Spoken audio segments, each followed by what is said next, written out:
রাজশাহীর গোদাগাড়ীতে হামরোগের বিশেষ টিকাদান কর্মসূচি পালিত হচ্ছে। এ বিষয়ে গোদাগাড়ীর মাটিকাটা কমিউনিটি ক্লিনিক থেকে বিস্তারিত জানাতে যুক্ত হচ্ছেন সহকর্মী বুলবুল হাবিব। বুলবুল হাবিব, সকাল ৯টা থেকে টিকাদান কর্মসূচি শুরু হওয়ার কথা, সেখানে কি সঠিক সময়ে শুরু হয়েছে কিনা বা এই মুহূর্তে কি অবস্থা দেখতে পাচ্ছেন সেখানে বিস্তারিত জানাবেন।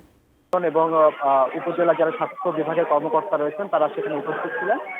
আপনি দেখতে পাচ্ছেন যে তারপর থেকে কিন্তু এখানে যারা সদস্যরা রয়েছেন শিশু সন্তানকে নিয়ে অভিভাবকরা, বাবা মা তারা কিন্তু এখানে উপস্থিত হয়েছেন এবং টিকা নেওয়ার জন্য কিন্তু আসছেন। এখানে স্বাস্থ্যকর্মী যারা রয়েছেন এই গোদাগাড়ী উপজেলা স্বাস্থ্য কমপ্লেক্স এবং মাটিকাটা কমিউনিটি ক্লিনিকে যারা স্বাস্থ্য কমপ্লেক্সে যারা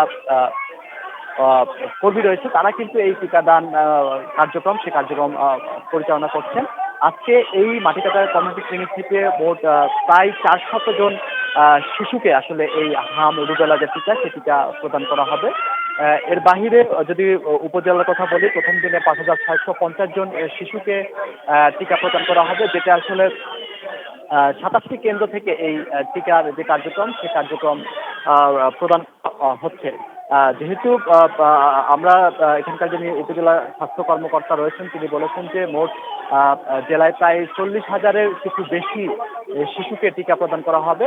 এটা 3 সপ্তাহ ধরে এই টিকার কার্যক্রম চলবে এবং প্রথম পর্যায়ে আসলে আজকে সেটা হলো 5,650 জন শিশুকে টিকা প্রদান করা হচ্ছে। 216টি কালকে থেকে সকাল 8টা থেকে বিকাল 4টা পর্যন্ত 216টি কেন্দ্রে কিন্তু একযোগে এই টিকা প্রদান করা হবে। আপনাকে যদি বলি যে রাজশাহী জেলার মধ্যে আসলে রাজশাহীর যে 9টি উপজেলা রয়েছে তার মধ্যে গোদাগাড়ী উপজেলায় সংক্রমণের হার বেশি। এখানে এখন পর্যন্ত 16টি শিশুর যে সংক্রমণ, হামের সংক্রমণ, এটা স্যাম্পল টেস্ট করে আসলে 10 জনের মতো শিশুকে করোনা হাম শনাক্ত হয়েছে।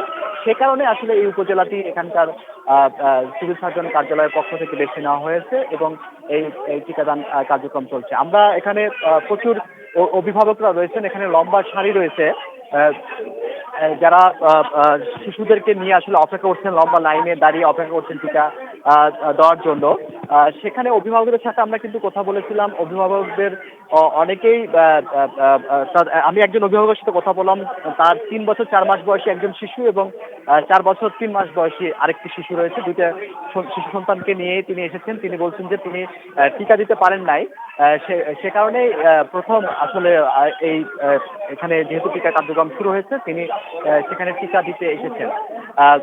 এরকম ভাবে অনেক অভিভাবকদের সাথে কথা বলেছি যারা আসলে যেটা বলেছেন যে তারা একবারও টিকা দিতে পারেননি, সে কারণেই তারা টিকা দিতে এসেছেন এবং এই যে দীর্ঘ লাইনে কিন্তু তারা এখানে উপস্থিত রয়েছেন।